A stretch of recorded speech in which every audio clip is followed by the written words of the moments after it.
今回のモーションは大半をスマートフォン上のモバイル表示で作りました。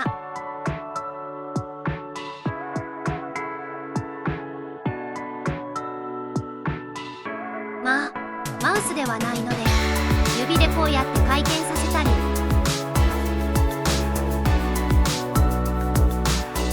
V パッドという機能で細かく移動させたりして作りました。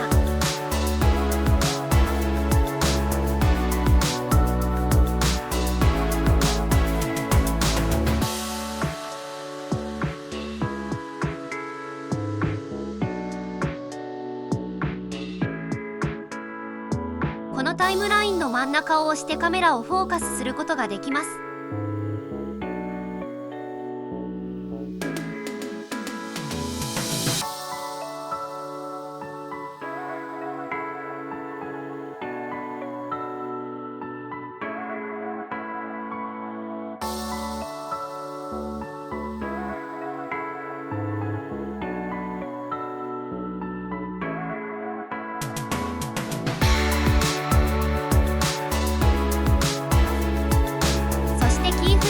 に合っています。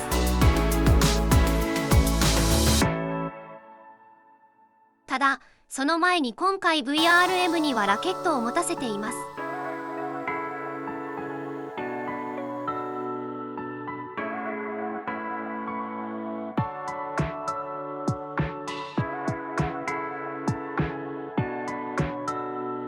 持たせないと VRM を動かした後にこのラケットを動かさないといけないです。それだと手間なので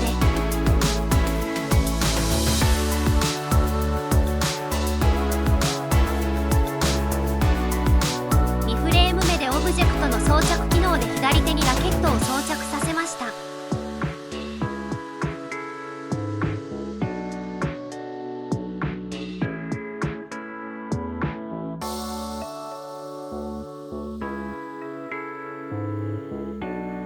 そうするとそれ以降のフレームでは左手を動かすとラケットが同時に動くようになります。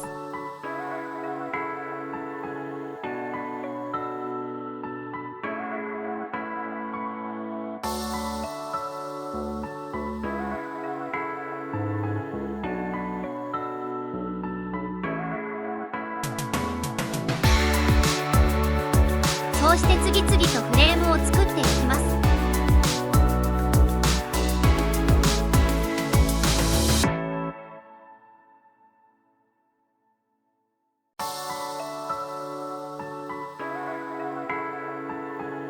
このように作っていきます。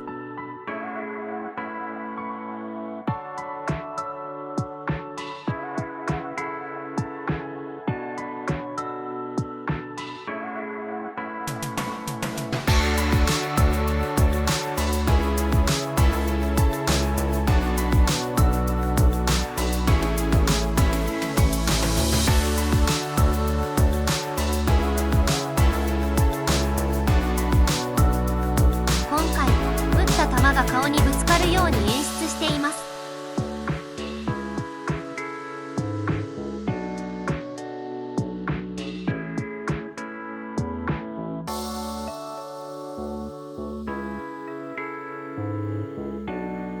カメラオブジェクトを使って映像を工夫しています。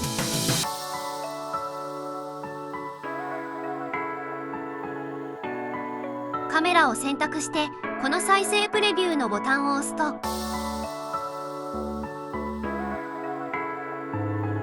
このフレームでのカメラの映像を表示できます。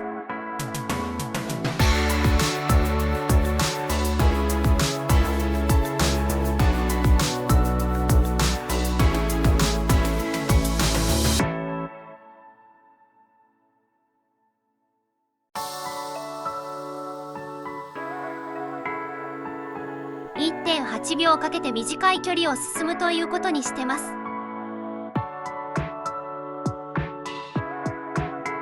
つまりスローモーションな演出を期待できます。そ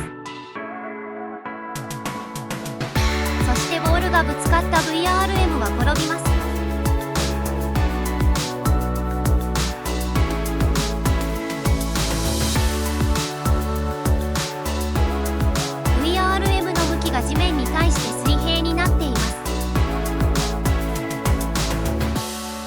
ル上 VRM は体の各部位しか動かせません。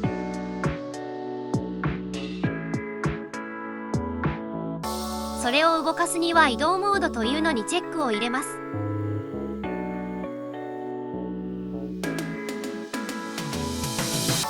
そうするとこの図形で自由に操作できるようになります。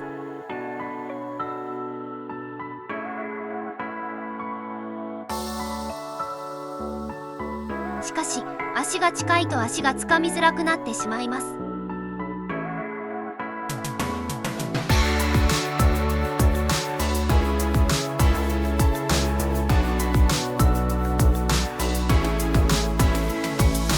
そういった誤操作を防ぐためにも、これを随時オンオフ切り替えて体の部位だけオンにして全体を動かす。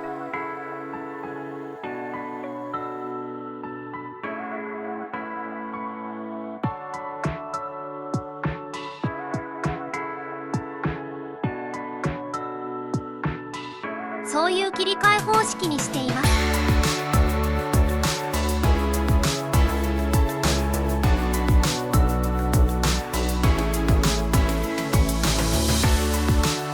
各フレームごとにキャラクターを細かく転ばしていって最後倒れます。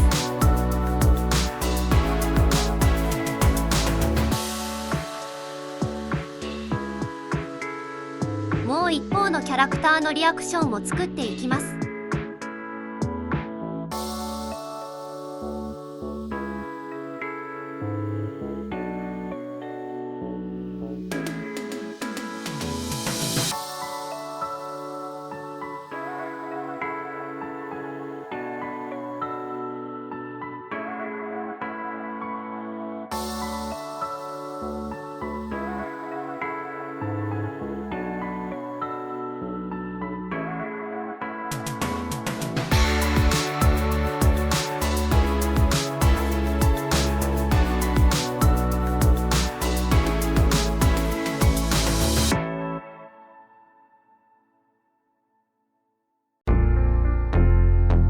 ここで VRM の口をパクパク動かしています。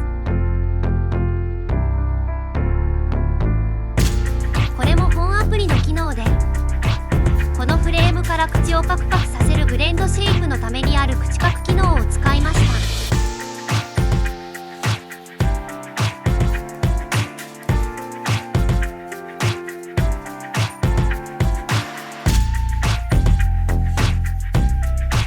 このフレームでオンにしています。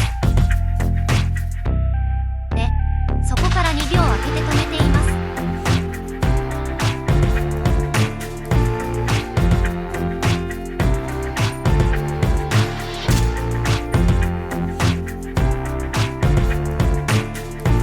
そうすることでアニメーションさせたとき、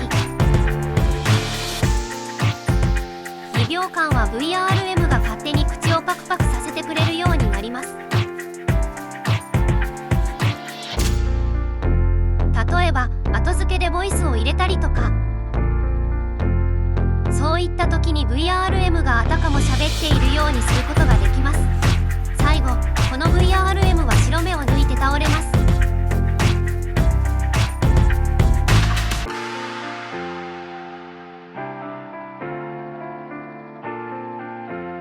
これはまあ他のアプリでもありますね。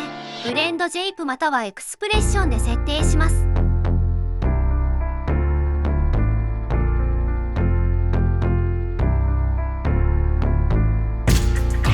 このフレームの時にアイリスハイドを設定して白目を向かせるということをしました。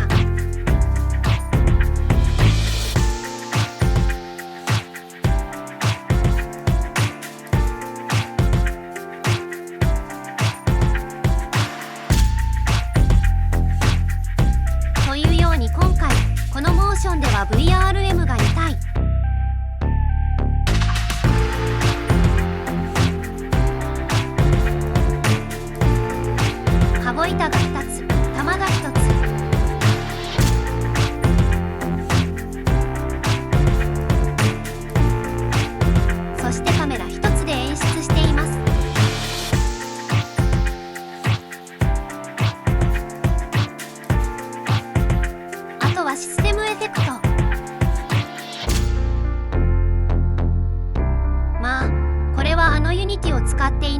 にも分かりやすいようシステム的なエフェクトと言い換えています。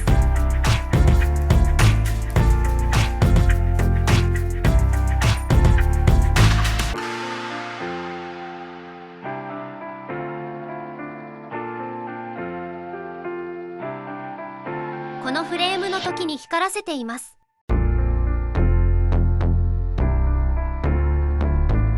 光らせるにはブルームをセットしています。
PC のブラウザで表示した場合の紹介をします。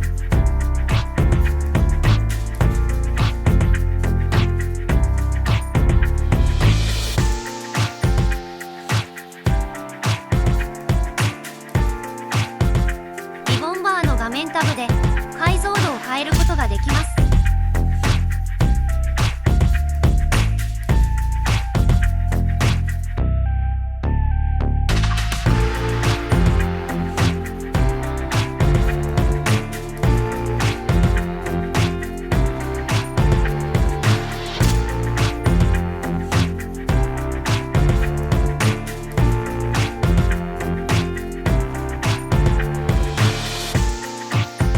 幅と高さを設定し、ポートレートにしてみます。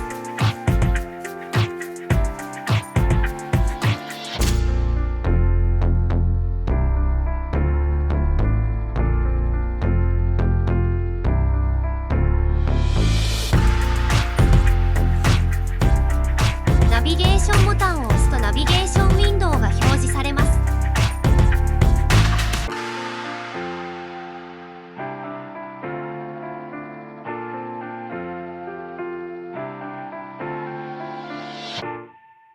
画面がはみ出てもナビゲーションウィンドウで全体を確認できます。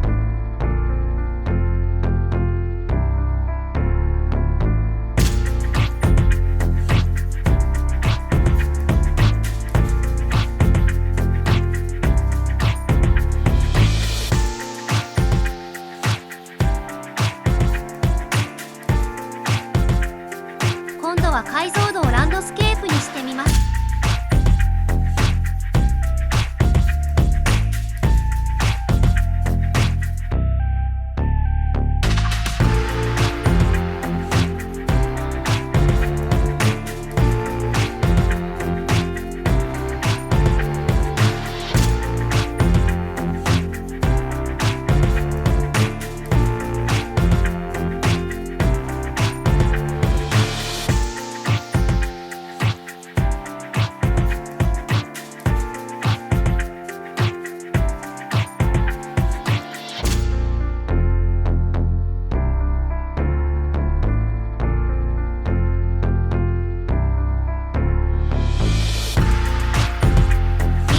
画面が大きくて見やすいので最後の仕上げをするのに向いてます。